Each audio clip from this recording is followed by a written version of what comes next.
नमस्कार, देवभूमि के दंगल में आप सभी का स्वागत है। मैं हूं आपके साथ यशु शुक्ला और देवभूमि के दंगल में आज हम बात करेंगे चार धाम का आगाज, धामी का प्रयास।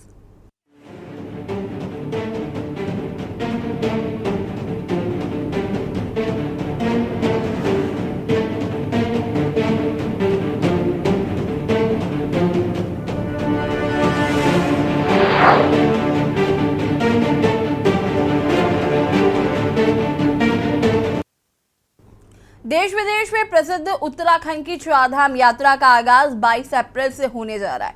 पिछले साल 42 लाख से ज्यादा श्रद्धालुओं ने चार धामों के दर्शन किए थे। राज्य सरकार को उम्मीद है कि इस साल भी चार धाम यात्रा अपने पिछले सभी रिकॉर्ड तोड़ेगी। राज्य सरकार ने निर्णय लिया है कि इस साल बिना रजिस्ट्रेशन चार धाम यात्रा नहीं की जाएगी। सरकार की ओर से यात्रा के लिए की गई रजिस्ट्रेशन की अनिवार्यता का होटल एसोसिएशन ने विरोध किया है। होटल कारोबारियों का कहना है कि सरकार की इस व्यवस्था से बड़ी संख्या में यात्रियों को हरिद्वार से वापस जाना पड़ेगा, साथ ही दलाली प्रक्रिया बढ़ जाएगी। इतना ही नहीं, धामी सरकार के लिए इस साल की चार धाम यात्रा काफी चुनौतीपूर्ण होने वाली है। तमाम पहाड़ी क्षेत्रों में भूदसाव के मामले सामने आ रहे, ऐसे में सरकार कैसे चारधाम यात्रा को सरल और सुगम बना पाएगी, आज हम इसी पर चर्चा करेंगे। बता दें आपको कि चारधाम यात्रा जो है वो जल्द ही शुरू होने वाली है। धामी सरकार का प्रयास है कि चारधाम यात्रा सुचारू और सुगम रूप से चले। ऐसे में सरकार कोशिशें भी कर रही है, लेकिन जगह जगह से भूधसाव की जो खबरें आ रही हैं वो कहीं ना कहीं सरकार की चिंता को बढ़ा रही है।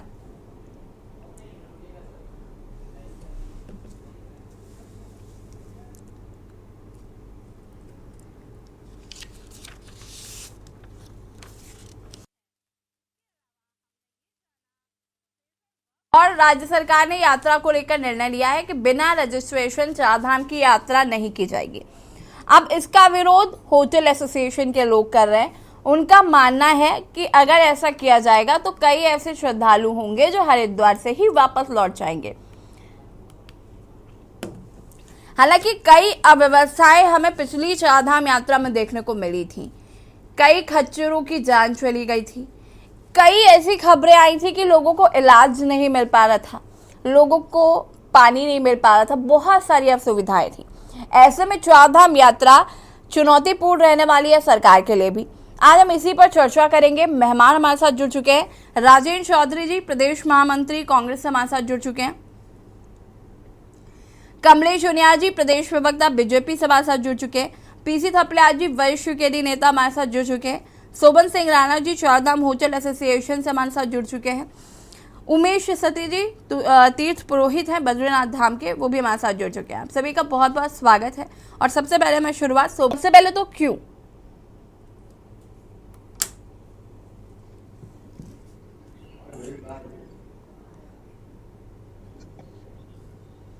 शोभन सिंह राणा जी, सुन पा रहे हैं आप मुझे?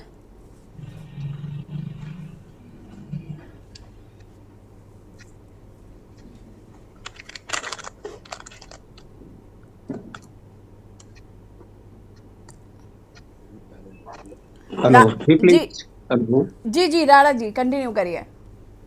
जी सबसे पहले मेरा प्रणाम डिबेट में आए सभी सम्मानित जनों का और के न्यूज इंडिया का। मैं शोभन सिंह राणा, अध्यक्ष यमुना घाटी होटल एसोसिएशन यमुनोत्री धाम। आप एक बार रिपीट करें, क्या पूछना चाह रहे थे आप? कुछ दिक्कत आ रही थी, नहीं सुनाई दे रहा था। हेलो जी राणा साहब, देखिए मेरा सवाल ये था कि आप लोग विरोध कर रहे हैं कि जो यात्री आएंगे उनका रजिस्ट्रेशन किया जाएगा, सिर्फ उन्हीं को चारधाम यात्रा मिलेगी। इसका विरोध हो रहा है, क्यों कर रहे हैं विरोध? जी निश्चित, ये इसका मेन विरोध का ये है कि चार धाम यात्रा में सरकार द्वारा ऑनलाइन पंजीकरण का हम विरोध कर रहे हैं, चार धाम होटल एसोसिएशन। और जो सीमित संख्या है उसका सवाल ही नहीं बनता है। सरकार द्वारा सीमित संख्या यमुनोत्री धाम में 5,500 और गंगोत्री धाम में एक दिन के लिए दर्शन के लिए 9,000 और केदार घाट नाथ के लिए 15,000 और बद्री विशाल के लिए 18,000 की संख्या बल का फरमान दिया है सरकार ने। और इसका इसका चार धाम होटल स्टेशन घोर विरोध करता है। क्यों विरोध? इसलिए है कि पंजीकरण अभी 21 तारीख को इन्होंने ऑनलाइन पंजीकरण शुरू कर दिया, ऐप खोल दिया है। अभी यमुनोत्री गंगोत्री की बुकिंग नहीं हो रही है, खाली केदार और बद्री की बुकिंग शुरू हो गई है ऑनलाइन पंजीकरण का। अब हमारा ये कहना है सरकार से कि अगर आप ऑनलाइन की जगह पहले पूर्व के भांति जैसे बायोमेट्रिक और प्रत्येक धाम के प्रथम पड़ाव पे अगर आप बायोमेट्रिक और ये काउंटर खोल दें ऑफलाइन का, जैसे पूर्व चला आता था, तो हमें कोई परेशानी नहीं है। चार अनम्यूट करें शोभन जी। स्लॉट को बुक कर लेते हैं। और जो हमारे यात्री जिन्होंने आना है उनको पंजीकरण की व्यवस्था नहीं मिल पाती है। और वो लोग क्या करते हैं, इसमें जो स्लॉट को जो कई दलाल बैठे हैं वो बुक करके फिर बाद में उनकी दलाली शुरू कर देते हैं। ये हमारा सरकार को बताना है, चार धाम की जो प्रक्रिया है इसकी बाध्यता आप समाप्त करें और इसका जो सीमित संख्या है वो सीमित संख्या का तो कोई प्रावधान नहीं है। क्यों?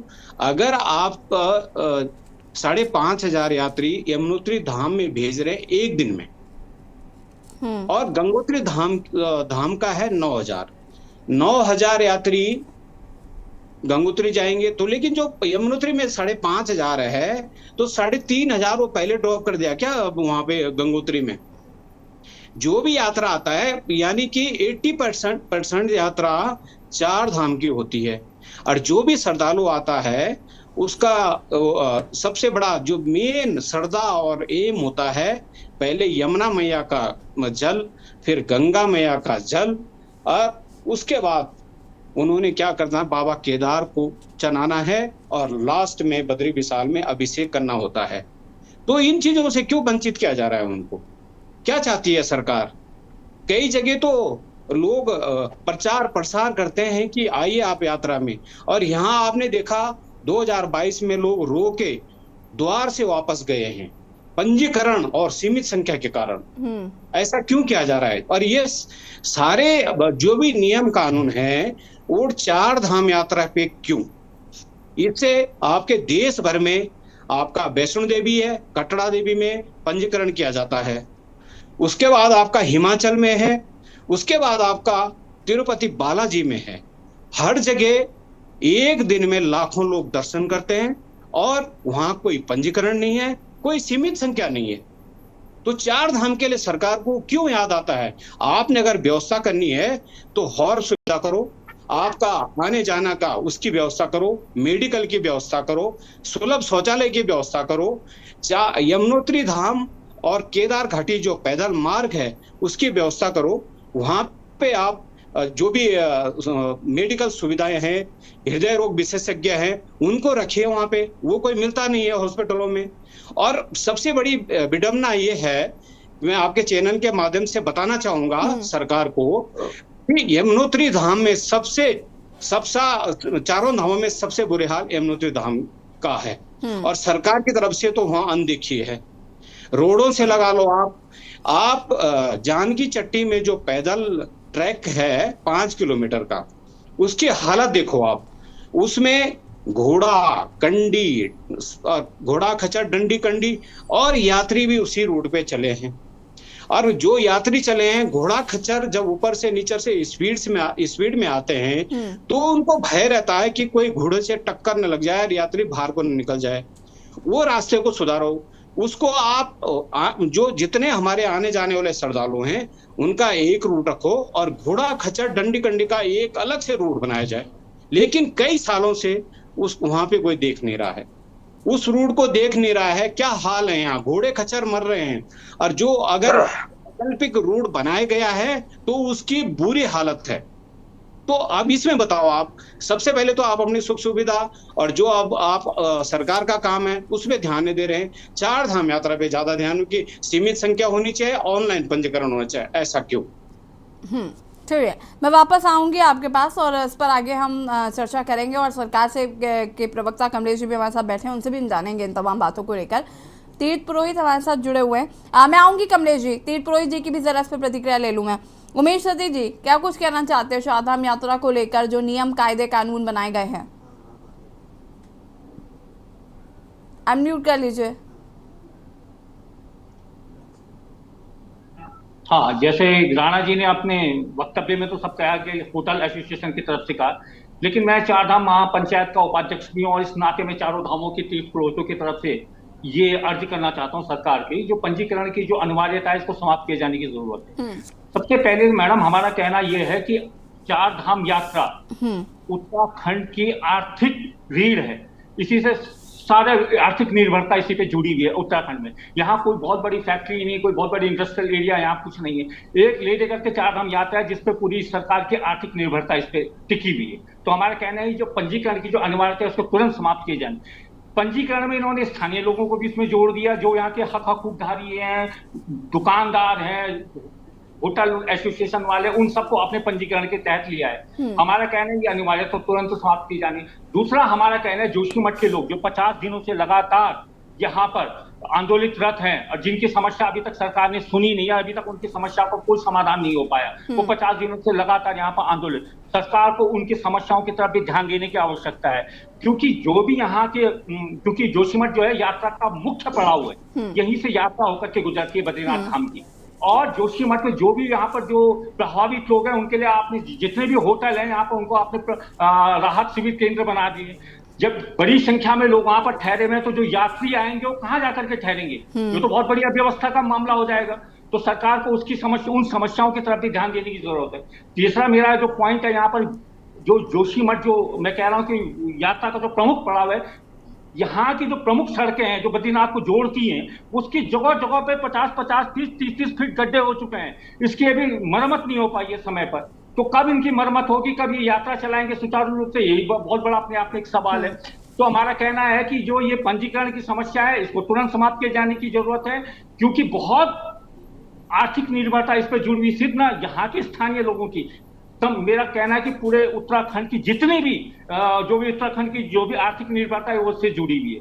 तो हमारा कहना है कि पंजीकरण के जो ये समस्या है इसको तुरंत समाप्त किए जाने की जरूरत है। ठीक है, पीसी थपियार जी क्या कुछ कहना चाहते हैं? देखिए, जो दो बातें राणा जी ने, सती जी ने बोली हैं, उससे बाहर कुछ नहीं। उन्होंने जमीनी सच्चाई को पूरा हमारे सामने रखा है।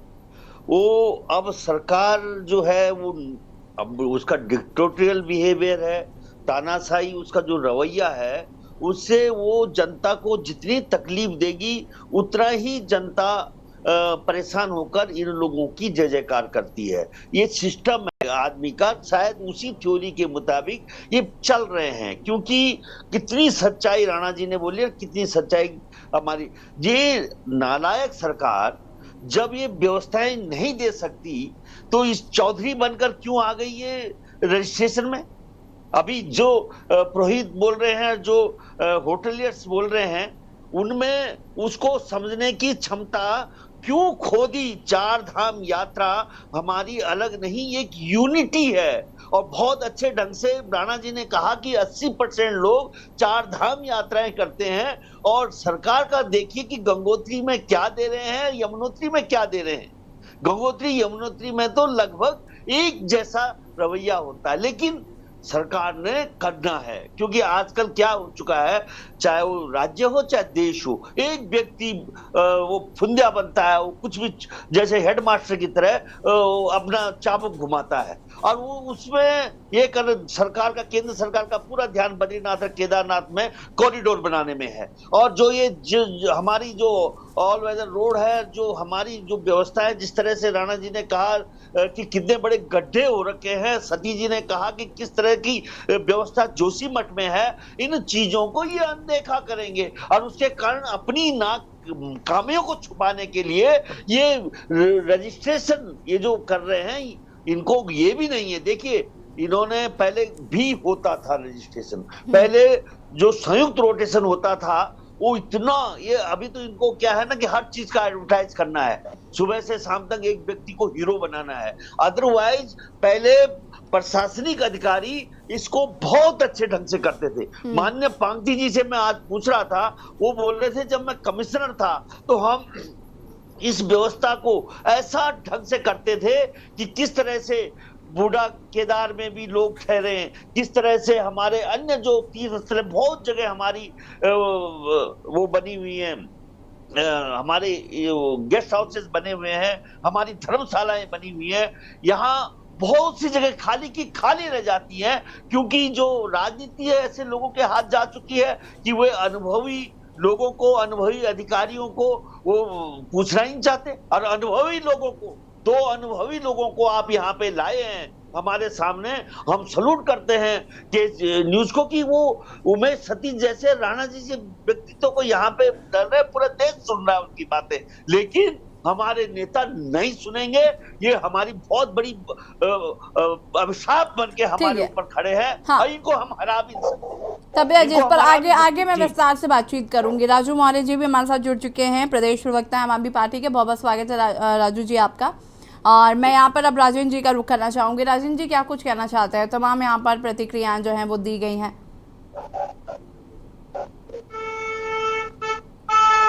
अनम्यूट कर लीजिए।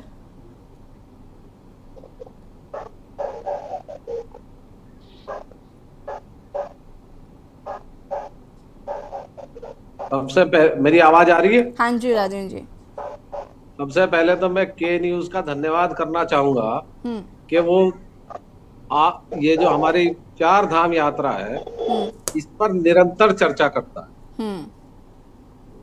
और अभी जैसे हमारे थपलियाल जी कह रहे थे कि राणा जी हैं, सती जी हैं, ये वहां के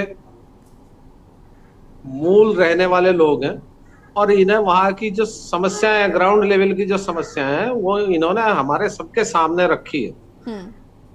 4 धाम यात्रा के विषय में मैंने आपसे पहले भी कहा था, पिछले साल जब हम डिबेट कर रहे थे, कि सरकार इसमें कुछ नहीं करेगी। भाजपा की सरकार का क्लियर कट फॉर्मूला है आत्मनिर्भर यात्रा। मैंने इसे संज्ञा दी थी, अगर आपके ध्यान हो। हाँ, मुझे याद है जी। अब आत्मनिर्भर जब यात्रा है तो आत्मनिर्भर तो जो यात्री हैं वो खुद ही परेशान होंगे। और यशी सबसे बड़े दुख की बात यह है कि इस सरकार को जनता ने दोबारा मौका दिया। और जैसे अभी सती जी कह रहे थे, मेरा मानना है कि जो यात्रा है 4 धाम यात्रा, ये हमारे पहाड़ से पलायन रोकने का हमारे पास सबसे बड़ा हथियार है। अगर हमारी सरकार इसको केंद्र में रख के कोई नीति बनाती है। अभी आप देखो, पिछले साल हमने कई डिबेट्स की, हमने मेडिकल सुविधाओं के बारे में की, हमने पार्किंग पे की, हमने महिलाओं के लिए शौचालय के लिए की, हमने जो है पीने के पानी के लिए की, सड़कों की, खराब मौसम के विषय में भी की, सरकार की क्या तैयारियां थी। और अगर आपको ध्यान हो तो हमारी डिबेट के बाद माननीय राज्यपाल महोदय ने संज्ञान लेके इस पे एक मीटिंग बुलाई थी। अब आप देखो, दूसरा सीजन आ गया। सरकार के जो समय प्रवक्ता थे उन्होंने कहा था हम इतने टॉयलेट बनाने जा रहे हैं, हमने इतने पानी की व्यवस्था कर दी, हमने इतने मेडिकल, किसी कंपनी को ठेका दे दिया। अब जो समस्या पिछले साल थी, इस साल उससे समस्या बढ़ गई है। कैसे बढ़ गई? कि इन्होंने लिमिटेशन कर दिया। रोटेशन को कंट्रोल करने के बजाय इन्होंने उसे लिमिटेड कर दिया। और लिमिटेड जो व्यवस्था है उसके लिए भी व्यवस्था नहीं की। तो मेरा तो ये मानना है कि सरकार इन मुद्दों पे बिल्कुल गंभीर नहीं है। और जनता, यशी मुझे बहुत दुख के साथ कहना पड़ रहा है, हमारे प्रदेश की जो जनता है वो ना सहूलियत देख रही, ना वो सरकार की गवर्नेंस देख रही, ना वो सरकार की कार्यशैली देख रही। आंख बंद करके एक आदमी के कहने से वोट डाल रहे हैं। ये हिंदुत्व के नाम पर वोट डाल रही है।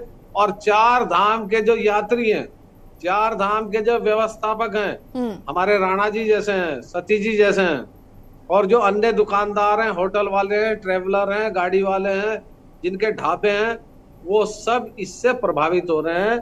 मैंने पिछले साल भी कहा था, मैं आपके चैनल पे आज भी कह रहा हूं कि अगर इस यात्रा को सरकार फोकस करे तो यहाँ एक बहुत बड़ा टूरिज्म हब बन सकता है, रिलीजियस टूरिज्म। दूसरी, जो हमारे नौजवान हैं उन्हें इस चारधाम यात्रा से रोजगार मिल सकता है। पहाड़ पे खेती नहीं हो रही, पहाड़ पे कोई इंडस्ट्री नहीं है, पहाड़ पे सरकार की तरफ से रोजगार की कोई नीति नियत नहीं है। अगर ये एक रास्ता था, इस रास्ते को बंद करने का काम किया जाए। और यशी, मैं बड़े दुख के साथ कह रहा हूँ कि पिछले साल इसी सरकार ने जितने भी हमारे धार्मिक स्थान थे उनका सरकारीकरण करने का काम किया था, जिसमें उमेश सती और बहुत से हमारे पंडा समाज के लोगों ने प्रदर्शन किया और वो सरकार को अध्यादेश वापस लेना पड़ा। हाँ। ये जो लिमिटेशन है, ये टेक ओवर करने की पहल है। सती जी, जैसे मिलिट्री में हो गया ना, कौन सी भर्ती होगी वो, अग्निवीर जी, ऐसे ही अभी लिमिटेशन है। और कुछ दिनों के बाद वहां सरकारी बाबू बैठेंगे और हमारी जो धार्मिक आस्थाओं को ठेस पहुंचेगी। मैं ज्यादा ना कहते हुए यशी उम्मीद करूंगा कि हमारे जो भाजपा के साथी हैं वो सरकार से बात करें, इसे फोकस करें। हम चर्चा करते हैं मुसलमानों की, हम चर्चा करते हैं हज की व्यवस्थाएं देखिए आप, वहां 50 लाख लोगों के ठहरने की, रहने की, खाने की, राजेंद्र की, इन सारे सवालों का जवाब मैं कमलेश जी आपसे लूंगी। ब्रेक का चूंकि वक्त हो रहा है, राजू जी आपके पास भी मैं ब्रेक के बाद ही आती हूँ और इसके बाद इस पर चर्चा करेंगे। देवभूमि के दंगल में आज हम बात करें चारधाम यात्रा को लेकर।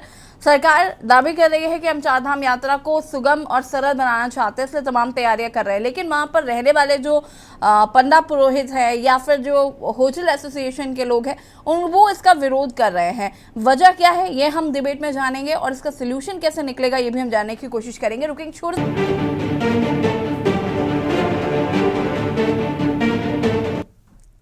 ब्रेक के बाद एक बार फिर से आप सभी का स्वागत है और हम बात कर रहे हैं देवभूमि के दंगल में आज चारधाम यात्रा की, जो कि 22 अप्रैल से शुरू हो रही है।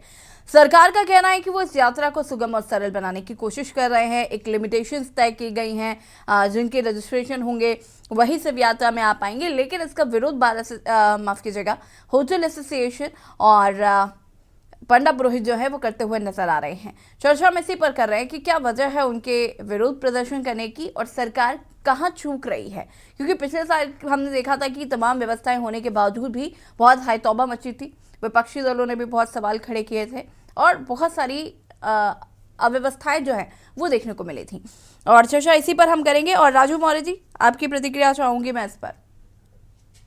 जी, बड़ा आश्चर्य होता है कि हम साल दर साल जब यात्रा शुरू होती है हम चैनलों पर चर्चा करते हैं कि किस तरह से यात्रा में आने वाली खामियां दूर की जानी चाहिए, किस तरह से सुगम यात्रा बनाई जानी चाहिए। पहले तो एक बड़ा दुर्भाग्य है उत्तराखंड राज्य का कि जो हमारे चार धाम हैं, जो हमारे धार्मिक स्थल है, ये कहीं ना कहीं हमारे राज्य की आर्थिकी की रीढ़ है।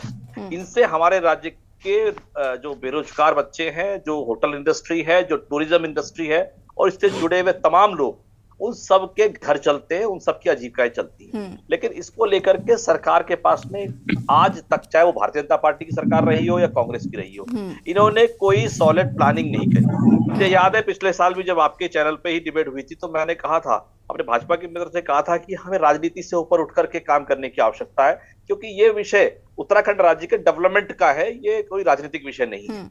अगर आप यात्रा को सुगम बनाना चाहते हैं, सरल बनाना चाहते हैं, तो आपको उत्तराखंड राज्य के दुर्गम क्षेत्रों में पड़ाव बनाने होंगे, यात्रा को पड़ाव में बांटना होगा। क्योंकि क्या होता है, हमारे यहाँ कोई ना तो ट्रैफिक के लिए कोई सिस्टम बनाया हुआ है गवर्नमेंट ने, ना ही यात्रियों के रुकने के लिए कोई ठीक ठाक व्यवस्था है, और जगह जगह जाम, जगह जगह अव्यवस्थाएं।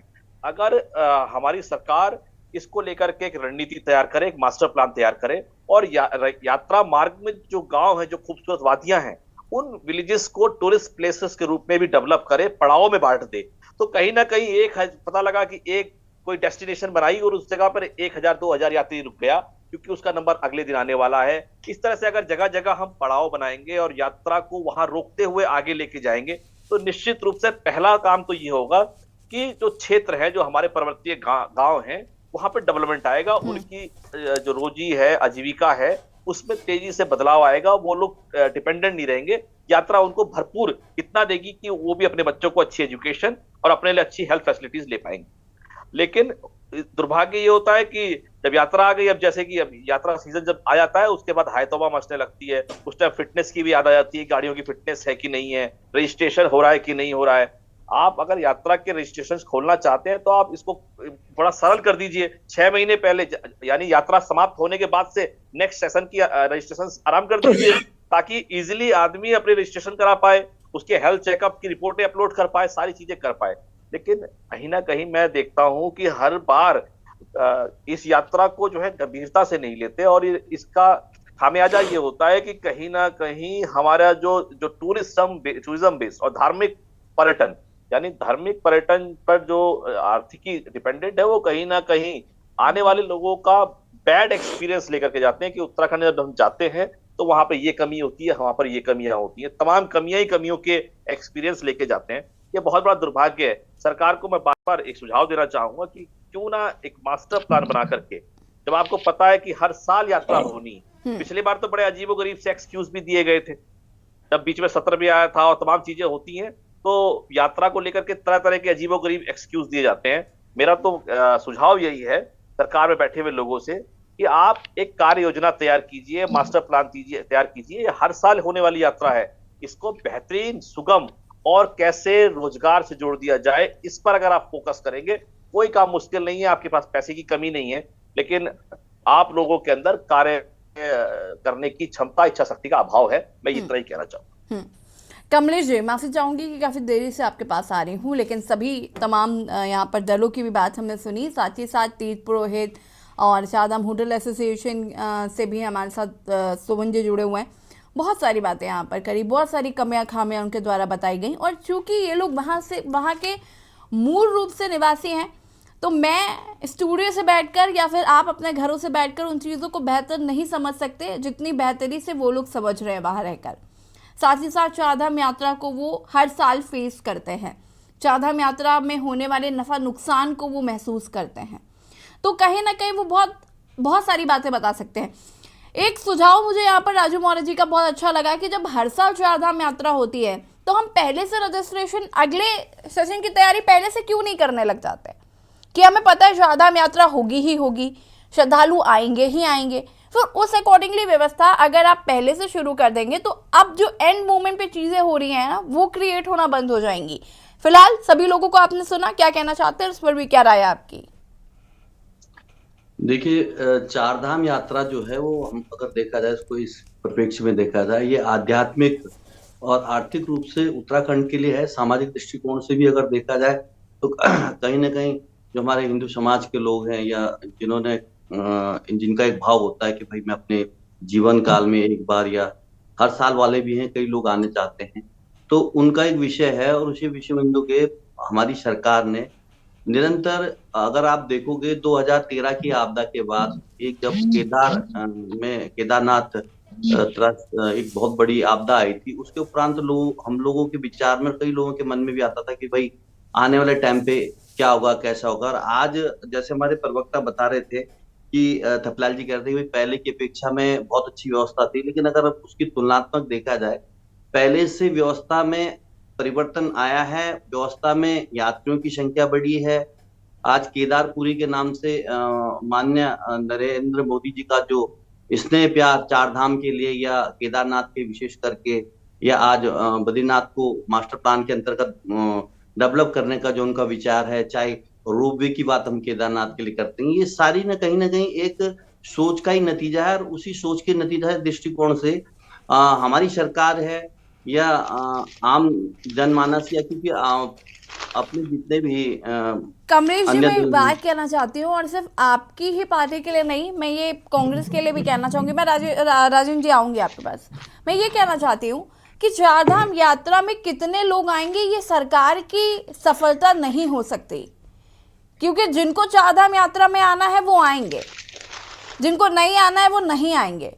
आपके रजिस्ट्रेशन कराने से या आपको चारधाम यात्रा किसी एडवर्टीजमेंट का मोहताज नहीं है, लेकिन उस यात्रा को सरल और सुगम अगर आप बना देते हैं, बस आप इतना ही कर सकते हैं।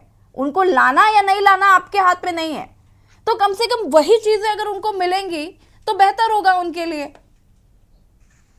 अब सर मेरी तो बारी है, मैं अगर काफी आपने बाद में मेरे को टाइम दिया, थोड़ा मैं वही विषय बिंदु पे आ रहा हूँ। हाँ हाँ, कंटिन्यू आपको करें। सुनने का थोड़ा आग्रह है मेरा आपसे। मेरा ये कहना है कि चार धाम के अंतर्गत पिछली बार 46 लाख लोग यात्रा की, जिसमें अगर देखा जाए 211 करोड़ रुपए का पूरा कारोबार हुआ और कई लोगों को इससे रोजगार से भी जुड़े। सरकार माइक्रो लेवल पे इस पे काम कर रही है। हमारी सरकार ने अभी, जैसे अगर हम लोग कहते हैं कि कुंड, ये जो आपका अगर देखा जाए पूरे कई, जैसे अपने गंगोत्री है, यमुनोत्री है, अभी हमारे में चल भी रहा था कि भाई कहाँ पे कितनी संख्या निर्धारित की गई है। तो वहां की स्थिति और परिस्थिति को देखते हुए, जैसे अभी कुंड से लेकर के आपका गुप्त काशी से लेकर के कुंड 8 किलोमीटर पे 99 करोड़ रुपए की जो रिपेयरिंग और वहां की रूट को सरल और अच्छा बनाने के लिए उसमें कार्य भी चालू हो गया। उसके अलावा जो पैदल यात्री हैं उनको जाने पे जगह जगह टेंट की व्यवस्था, हट की व्यवस्था और उनमें ठहरने की व्यवस्था। उसके अलावा अभी 22 तारीख को माननीय मुख्यमंत्री जी ने एक बैठक की है, जिसके अंतर्गत संबंधित विभाग के सभी अधिकारियों को बुलाया गया, जिसमें पीडब्ल्यूडी हो गया, आपका स्वास्थ्य हो गया, आपका पशु चिकित्सा हो गया, उसके अलावा आपका जल हो गया। तो इन सबको अपने अपने स्तर पे लोग कार्य कर रहे हैं और अपने अपने स्तर से, चाहे वो ब्लॉक स्तर पे हो, चाहे अपने वहां के जितने भी ब्लॉक, छोटे उकीमठ ब्लॉक हो गया या छोटे छोटे तहसीलें होंगी, उनके संबंधित जहां जहां पे यात्रा का पड़ाव होता है वहां वहां पे वो सुविधाएं उपलब्ध कराने के लिए चार चौन व्यवस्थाएं की गई। अब यहाँ पे आता है कि भाई कहीं ना कहीं रजिस्ट्रेशन का जो है कि लिमिटेशन की बात आती है, तो ऐसा नहीं है कि रजिस्ट्रेशन की लिमिटेशन की बात हम इसी बार कर रहे हैं। ये 2013 के बाद ये क्वेश्चन उठा था कि साहब जो लोग यात्रा कर रहे हैं उनका कम से कम पंजीकरण तो होना चाहिए, उनका रजिस्ट्रेशन तो होना चाहिए। अगर कोई इस तरह की आपदा भगवान न करे फिर आए तो उन लोगों के बारे में जानकारी सरकार को आंकड़े कहाँ से मिले। तो उस व्यवस्था को तहत करके सरकार कमलेश जी, मैं यहाँ पर आपको रोकूंगी, आप अपनी बात को पूरा करिएगा। एक सवाल नहीं, एक सवाल बीच में मैं ऐसे कंटिन्यू आपको बोलने नहीं दे सकती, मेरी बात सुनिए पहले। ये भी इम्पोर्टेंट है, आपने कहा कि हम रजिस्ट्रेशन करा रही हैं और ये आज का नहीं है, पहले उनका रजिस्ट्रेशन होगा तो हमारे पास जानकारी होगी। ये जो बीच में दलाली खाने वाले लोग हैं, जो जबरदस्ती लोगों को ले आते हैं चारधाम यात्रा में, उनके बारे में क्या कहना चाहेंगे आप? ना जाने कितने लोग हैं जो ऐसे यात्रा कराते हैं अपने जुगाड़ से। लोगों के पास अपने अपने जुगाड़ भी है ना। चलो, 4 तरीके हैं, 4 तरह के वेबसाइट है, वेबसाइट के माध्यम से रजिस्ट्रेशन कर सकते हैं, ऐप डाउनलोड करके रजिस्ट्रेशन करते हैं, ऑनलाइन रजिस्ट्रेशन, आपका मोबाइल आपका अपना जो व्हाट्सएप है, व्हाट्सएप में आपने व्हाट्सएप एक नंबर है वो इश्यू हो रखा है, उस नंबर में आपने खाली यात्रा लिखनी है, आपको यात्रा का रजिस्ट्रेशन का पूरा आंकड़ा मिलेगा। उसके बाद उसमें ऐसा नहीं है कि भाई किसी का नाम है या किसी का आधार कार्ड लगा और यात्रा कोई और करवाते, तो इतना कोई रॉकेट, मतलब ये अगर टेक्नोलॉजी अगर उसमें ऐसी व्यवस्था, तो मेरे को तो लगता नहीं है इस तरह की कोई व्यवस्था यात्रा का। एक कहीं ना कहीं फिर भी पहले की अपेक्षा फिर भी अगर कोई ऐसी, तो उसके लिए सरकार और जो हमारे विभाग हैं, चाहे वो पुलिस विभाग है या संबंधित सुरक्षा विभाग है, उसकी बड़ी माइक्रो लेवल पे उसकी शिनाख्त करते हो, उसके खिलाफ अगर कोई ऐसी व्यवस्था तो उसको भी चौकसी किया जाएगा। लेकिन यहाँ पे बात यह है कि जो पंजीकरण की व्यवस्था, पंजीकरण तो कहीं ना कहीं आधार होना चाहिए और उसमें अगर लिमिटेशन रखी गई है कि भाई इतने यात्रियों को, जैसे केदारनाथ में 18,000 हमारे बता रहे थे, बद्रीनाथ में 18,000, केदारनाथ में 15,000 या यमुनोत्री में ये संख्या रखी गई, उस संख्या के आधार पर कहीं ना कहीं वहां की अवस्था को देखते हुए और कितने यात्रियों के आंकड़ा है, सरकार की एक अपनी आईवी होती है, सरकार की अपनी जानकारी है, उसके हिसाब से तय किया गया है। और आने वाले टाइम पे आप ये देखो यात्रा बहुत बढ़िया रहेगी और आपको कहीं ना कहीं सकारात्मक दृष्टिकोण से भी सोचना चाहिए। अगर हम ये सोचेंगे साहब, अब ये तो खैर आपका सुझाव देना है, सुझाव का माध्यम कहीं है लिखित रूप में भी मैं तो बोलता हूँ कहीं आपने दिया होगा, प्रवक्ता यहाँ पे बैठे हुए, तो उन्होंने सरकार को कहीं ना कहीं इसके बाद है ना। तो ये एक व्यवस्था है और इतना जरूर है क्योंकि अगर इस यात्रा को भव्य और दिव्य और कहीं ना कहीं आम जो बाहर के हमारे लोग हैं अगर देखा गया है, तो इस यात्रा का प्रचार प्रसार हर जो हमारे सरकार के मुख्य सचिव उनके माध्यम से भी, अभी आपने उनको सुना होगा, तो उन्होंने भी खुद भी कहा, जो अन्य प्रदेश है उन प्रदेशों के मुख्य सचिवों के माध्यम, उनके पर्यटन विभागों के माध्यम से वहां की भाषा में उन लोगों को यात्रा के रजिस्ट्रेशन के लिए प्रोत्साहित किया जाएगा, उसके बारे में बताया जाएगा, उसके नंबर, उसके किसके माध्यम से आप यात्रा कर सकते हैं। और 2 माह से पूरी यात्रा की प्रक्रिया ठीक है। चल गई है, जिसके अंतर्गत आप ये देखोगे करीबन 2,86,000 लोगों ने तो रजिस्ट्रेशन करा भी दिया है ना। कमलेश जी, तो कहने का मतलब क्या है कि आने वाले भी तो 2 माह की बात कर रहा हूं मैं, 2,86,000 आने वाले टाइम पे कमलेश जी ये मैं registration की वापस प्रक्रिया आऊंगी आपके पास। कमलेश जी मैं आती हूँ वापस। राजेंद्र जी आपके पास 60 सेकंड है अपनी बात को पूरा करने के लिए। यशी, मेरा एक सुझाव है कि चूंकि ये यात्रा उत्तराखंड की रीढ़ है, आर्थिक रूप से भी और हिंदू धर्म के लिए धार्मिक रूप से भी, क्योंकि हिंदुस्तान में हिंदुओं का इससे बड़ा कोई तीर्थ स्थल नहीं है चार धाम यात्रा। अभी इस सरकार ने सहूलियत देने के बजाय जो भी तीर्थ यात्री उत्तराखंड आएगा उस पर इन्होंने एक इकोसेस और थोप दिया, नंबर 1।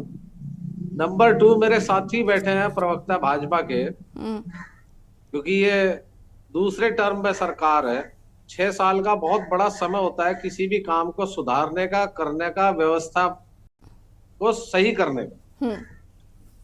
मेरे भाई ने कोई आंकड़ा महिलाओं के लिए किसी शौचालय का नहीं दिया, मेडिकल फैसिलिटी का नहीं दिया, ड्रिंकिंग मैं वाटर आऊंगा, का।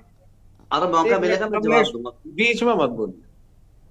हाँ, कोई राजू जी, इन्होंने इसके बाद। सरकार ने, अभी हमारी सरकार ने लगभग 200-300 करोड़ रुपए के नए वाहन खरीदने का प्रस्ताव आया था। अभी हम एक पिछले दिनों एक बहस कर रहे थे, चर्चा में थे। कोई ट्रांसपोर्टेशन की व्यवस्था नहीं। ये जो चार धाम यात्रा है ये आम जनता की यात्रा है, सरकार तो इसमें सिर्फ टैक्स की भागीदार है।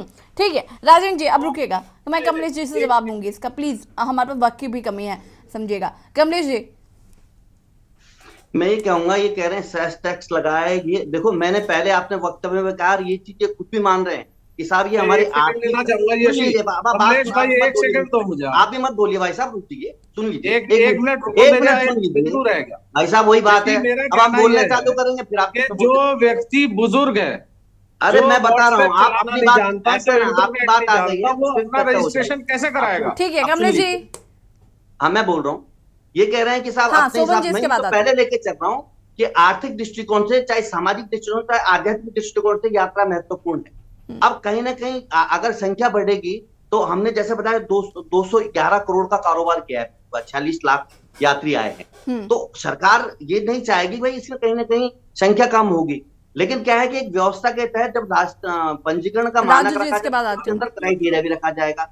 अब जब क्राइटेरिया रखा जाएगा उसके हिसाब से आप ये देखें कि जो लोग भी इस यात्रा में आएंगे तो कहीं ना कहीं किसी, चाहे वो कई परिवार हैं जो लोकल स्थानीय देखा जाए, और कई ऐसे व्यक्ति हैं जो इस यात्रा से जुड़े जिनका घर चलता है, तो उनके लिए व्यवस्था देखते हुए सरकार का भी अगर कोई सेस, मुझे जानकारी नहीं, अगर कोई टैक्स या सेस नाम से अगर कोई लगाया है तो वो तो राजस्व की प्राप्ति के लिए है ना, वो स्थानीय लोगों पे नहीं है भाई। कोई हमारे यहाँ अगर यात्रा करने आएगा, आप अगर हिमाचल जाते हो, वहां टूरिज्म के लिए जाते हो, तो आप देखोगे वहां इतने टैक्स लगे हुए हैं हिमाचल में। आप अगर वहां एक म्यूजियम में जाओगे तो वहां टैक्स इतने हैं।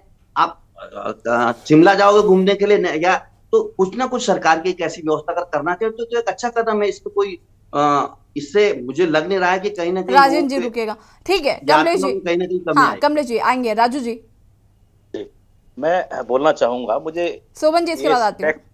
टैक्स को लेकर मुझे एक याद आ गया कि जब मुगलों का शासन काल था तो जजीरा कर लगाया जाता था यात्राओं पे हिंदुओं के ऊपर। तो अगर इस तरह का कोई टैक्स लगाया जा रहा है तो बड़े दुर्भाग्य की बात है कि भारतीय जनता पार्टी हिंदुत्व का एजेंडा लेके चलती है और हिंदुओं की यात्रा पर कोई कर लगा रही है, तो इसके लिए यात्रा पे कर लगा करके राजस्व की प्राप्ति करना अपने आप में दुर्भाग्यपूर्ण है। और दूसरी बात, जो 2,66,000 करोड़ समथिंग का आंकड़ा प्रस्तुत कर रहे हैं कि इतनी आमदनी हुई लोगों की, ये आंकड़ा लाते कहां से हैं आप? कौन से दुकानदार ने आपको बताया कि मेरी आज 5,000 की सेल हुई या मेरी 4,000 की सेल हुई? ये आंकड़े लाते कहां से हैं आप? भाई साहब पब्लिक डोमेन में है ना, आप थोड़ा स्टडी करेंगे। ऐसा नहीं होता, ये ना करें कि हमारे आंकड़े खाली हवा हवाई है, ये हवाई नहीं है, होटल बिकने लोग खड़े बेचारों कर्ज में डूबे हुए हैं। देखिए मैं आपके बीच में नहीं बोल रहा। राजेंद्र जी रुकिए, शोभन जी, देखिए राजू जी एक सेकंड रुकिए। शोभन जी शोभन जी इस बात को बेहतर बता पाएंगे। राजू जी एक सेकंड रुकेगा। शोभन जी मैं कहना चाहता हूँ, यहाँ पे होटल में बैठे हुए तमाम स्थानीय लोग बैठे हुए हैं, वो बेचारे कर्ज में डूब गए। अरे मैं भी स्थानीय हूँ, चलना मुश्किल हो गया। एक सेकंड रुकिएगा प्लीज, शोभन जी को सुन लेते हैं। शोभन जी अपनी बात को पूरा करिए प्लीज। अभी मैंने भाजपा के प्रवक्ता आपकी बात भी सुनी। आपका ये कहना था कि ऑनलाइन पंजीकरण का जो रजिस्ट्रेशन है उसकी अच्छी व्यवस्था है, 4 ऐप हैं। मैं माननीय मुख्यमंत्री और भाजपा सरकार को ये जवाब या पूछना चाहूंगा, आप ये क्यों भूल जा रहे हैं? हमने खुद जो हम इसके बारे में जानते हैं, हम ही को कम से कम आधा घंटा लगा जो ऐप छेड़े उसको चेक करने में। अब आप ये क्यों भूल रहे हैं कि यात्रा करने के लिए हमारे राज्यों से, देश प्रदेश से कई लोग ऐसे हैं, जैसे राजस्थान है, हरियाणा है, आपका महाराष्ट्र है, कई लोग ऐसे हैं जो बेचारे पढ़े लिखे नहीं है, उनको पता ही नहीं है कि ऑनलाइन पंजीकरण क्या होता है। क्यों भूल जा रहे हैं आप लोग ये चीजें? हम अपने अपने घर में भी देखें ना, तो हमारे भी घर में ऐसे लोग मिल जाएंगे रजिस्ट्रेशन करना नहीं जानते हैं, नहीं कर पा रहा है। ऐसा क्यों बोलते हैं आप लोग? वहां उनको हमारे पास आते हैं कि हमको पता ही नहीं है। जो पिछली बार 2022 की यात्रा थी उसमें रोके, जो आपको सबको पता है, सबके संज्ञान में है, जो द्वार पे आए हैं वहां से वापस गए हैं रोके वो लोग। उनको पता नहीं है कि हमें न तो रजिस्ट्रेशन का पता है, ना ही हमको ये पता है कि सीमित संख्या का कोई ये है। हम तो यात्रा करने सरदा से आए हैं। तो मेरा ये आपसे ये निवेदन है, इन बातों को मत बोलिए। और फिर मैं आपको ये भी बताना चाहूंगा, हमें जो यात्री आते हैं वो बोलते हैं हमने ऑनलाइन पंजीकरण 3 डेटों का कर रखा है। कमलेश जी 30 सेकंड से आपके पास जवाब देने के लिए, फटाफट जवाब दीजिए। उमेश सतीश जी, इसके बाद आपके पास आऊंगी, थपलियाल जी इसके बाद आपके पास आते हुआ। मैं तो जवाब है सरकार के पास? ऑनलाइन पंजीकरण करने में दिक्कत होती है, अनलॉजिकल बात है। हाँ, मेरी बात सुन लो पहले। अरे आप 30 सेकंड मुझे मिले ना मैडम, मैं तो बोल एक सेकंड रुक जाइए, मैं यहाँ हूँ। सोबन जी 1 सेकंड रुकेगा, जवाब ले लेते हैं। कमलेश जी जवाब दीजिए फटाफट। ऑनलाइन पंजीकरण ना करना या कठिनाई आना, या कई लोग राजस्थान के ऐसे हैं, ये अनलॉजिकल है। मैं एक चीज बताऊं, आज आप ये देखो 5वीं में पढ़ता हुआ बच्चा भी आज मोबाइल की कोई भी वेबसाइट खोल, 5वीं में पढ़ता हुआ बच्चा मोबाइल जरूर जानता है, लेकिन 60 साल का 50 साल का व्यक्ति मोबाइल चलाना नहीं जानता। ये क्यों भूल रहे हैं आप? जनरेशन गैप हो गया है सर। आप सिंपल मैडम सुन लीजिए, एक नंबर इशू कर रखा है व्हाट्सएप का, उस नंबर पे आप जैसे यात्रा लिखोगे तो आपको पूरी डिटेल वहां से आएगा। दूसरा टोल फ्री नंबर, अनपढ़ आदमी कमलेश जी मुझे कमलेश जी मैं आपको वैसे बता दूं, मुझे भी वो नंबर अभी तक पता नहीं है, और अगर मुझे नहीं पता है तो और पता नहीं कितने लोग हैं जिन्हें नहीं पता होगा वो नंबर। राजू जी आपको पता है क्या नंबर? मुझे नहीं वो राजस्थान के भी है, जब हमको नहीं मालूम है तो आप पंजाब के भी उसकी जानकारी होगी। ठीक है राजेंद्र जी अपनी बात को पूरा करिए, उसके बाद मैं कमलेश जी से ये नंबर पूछूंगी स्क्रीन पर। मैं यशी, मैं आपके माध्यम से पूछना चाहता हूं कि इन्होंने ट्रांसपोर्ट की व्यवस्था नहीं की, मेडिकल नहीं की, पानी नहीं किया, महिलाओं के लिए शौचालय नहीं किया, ठहरने की व्यवस्था नहीं की, सड़कों की मरम्मत नहीं की। कम से कम जो लोग, जैसे राणा जी ने कहा, जो गांव देहात के लोग हैं, जो कम पढ़े लिखे लोग हैं, जो गुजरात के अलावा अन्य प्रदेशों से आ रहे हैं, गुजरात तो विकसित राज्य है, उनके लिए कम से कम हेल्प सेंटर ही खोल दें आप। भाई इतना तो सरकार कर सकती है, वरना हर यात्री को पहले जाना पड़ेगा इंटरनेट की दुकान पे, 50 रुपए देगा, उसके बाद रजिस्ट्रेशन होगा। अरे आप कम से कम और नहीं कर सकते तो उनके लिए फ्री हेल्प सेंटर ही खोल दे सरकार। दूसरी चीज यशी, हम चर्चा करते हैं वैष्णो देवी यात्रा की, हम चर्चा करते हैं तिरुपति धाम जी की। तिरुपति धाम और वैष्णो देवी यात्रा ये कुछ किलोमीटरों का काम है, और जो हमारी 4 धाम यात्रा है ये 200, 250, 300 किलोमीटर लंबा सफर है। पहली बात। दूसरी चीज, दोनों जगह की भौगोलिक परिस्थितियां भिन्न हैं। सोबन जी कुछ कहना चाहते हैं? राजेंद्र जी मैं उनको सुन लेती हूँ, काफी देर से परेशान है सोबन जी। तीसरी चीज ये है कि गवर्नमेंट अगर, उत्तराखंड की सरकार अगर चाहे, इसे केंद्र में रख के इसके सरलीकरण करना चाहिए। हाँ। ना कि इसे पजल्ड कर देंगे, वहां 5000 जाएंगे, वहां 4000 जाएंगे, वहां 10,000 जाएंगे। अरे अगर एक कोई आदमी गया है तीर्थ यात्रा पे, अगर उसकी इच्छा है कि वो 10 दिन रुकना चाहता है तो उसे हमें रुकने का मौका देना चाहिए। बिल्कुल। वो न्यू डेस्टिनेशन वाला प्रोजेक्ट ही गायब हो गया, वो जो पहाड़ों पर नई डेस्टिनेशन बनाने की बात। सोबन जी बहुत कम शब्दों में अपनी बात को पूरा करिएगा। उमेश सती और पीसी थपलियाल जी का भी रुख करना है मुझे प्लीज। हाँ सोबन जी अनम्यूट करिए, आपकी आवाज नहीं आ रही।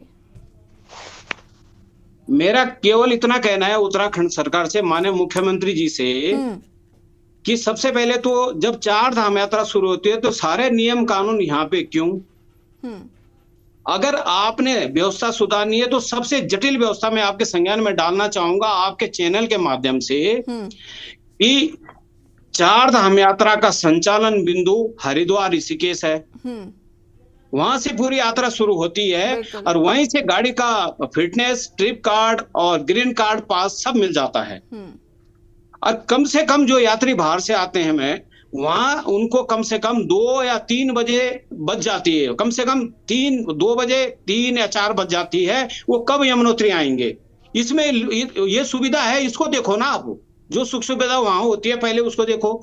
उसके बाद जब वहां से यात्री चलता है तो सबसे बड़ी विडंबना ये है कि एक रूट तो है ऋषिकेश से चंबा, धरासू बैंड और बड़कोट, उसकी दूरी है 270 किलोमीटर। और एक रूट है आपका हरिद्वार से लेके देहरादून बायां विकास नगर और बायां मसूरी, उसकी दूरी है 190 किलोमीटर।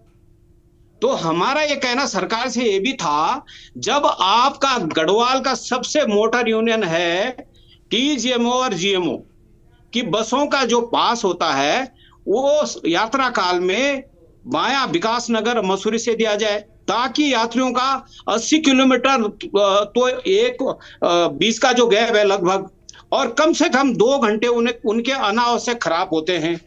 और जब जगह जगह वहां से निकलते हैं मैडम, उसके बाद फिर ये निकलते हैं यमुना ब्रिज, वहां पे पुलिस रोकती है, उसके बाद नैनबाग वहां के पुलिस रोकती है, उसके बाद डामटा वहां पे पुलिस चेक पोस्ट है, उसके बाद आता है नौगांव, वहां भी पुलिस चेक पोस्ट है। शोभन जी वक्त की चूंकि कमी है हमारे पास, उमेश सती जी का भी रुकना है, प्लीज रुकेगा। शोभन जी रुकिए, ये तमाम समस्याएं हैं और देखिए समस्याएं बहुत है, सोल्यूशन कितना है इस पर फोकस करना होगा। उमेश जी। मैम मेरा ये कहना है कि ये पंजीकरण से जो है तो सबसे बड़ी जो समस्या पैदा होगी, बिचौलियों की बहुत बड़ी भूमिका बन जाएगी। वो सारे स्लॉट्स पहले बुक करवा लेंगे, उससे होगा क्या? देखिए हिंदू परंपरा, हमारी सनातन परंपरा में चारधाम यात्रा का बहुत महत्वपूर्ण स्थान है, और देश की जो करोड़ों करोड़ जो संख्या है जो गाँव में बसती है, उसको ये मोबाइल फोन वगैरह चलाने की नहीं जानते वो लोग, तो कैसे वो पंजीकरण करेंगे? उनको आप क्यों मरहूम करना चाहते हैं उनको यात्रा करने से?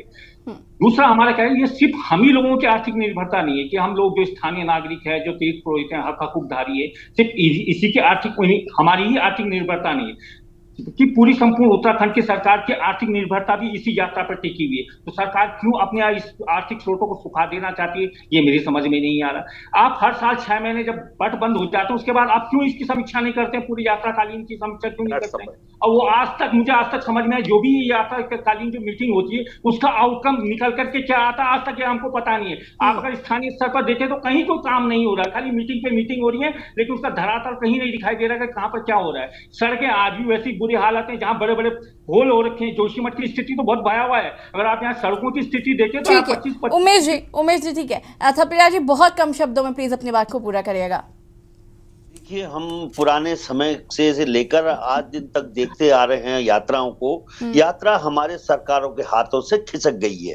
अब केवल गिनती के अलावा इनके बस की कुछ रह नहीं गई है। पहले गढ़वाल मंडल विकास निगम अपने टीआरसी से और अपने ट्रांसपोर्टेशन एक विंग होता था उनका, और वो कमाते भी थी, सरकार कमाती भी थी। और अब तो ये प्राइवेट गाड़ियों के हवाले करके इवन जो रोटेशन यात्रा होती है उसको भी इनकी समझ से परे है कि किस तरह से ये पूरे उत्तराखंड के जो हमारे संसाधन है, जहां जहां 5 प्रयाग हैं, 5 बद्री हैं, 5 केदार हैं, इन तमाम को किस तरह से यूज करें, इनकी सोच से बाहर है।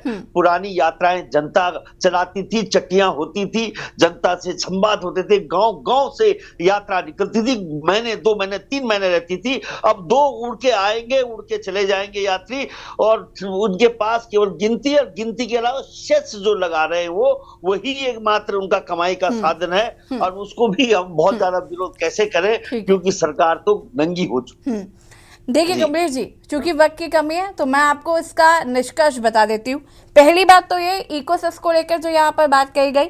दूसरी बात, गड्ढे जो सड़कों पर हैं उनको दुरुस्त कराना सरकार की जिम्मेदारी थी और ये काम पहले हो जाना चाहिए था, लेकिन नहीं हुआ। तीसरी बात, महिलाओं के शौचालयों पर आपने कोई जिक्र नहीं किया। चौथी बात, नंबर में यहाँ मुझे नहीं लगता यहाँ पर लोगों को पता होंगे, मुझे भी नहीं पता कि क्या नंबर है जिस पर कॉल करनी है या व्हाट्सएप करना है।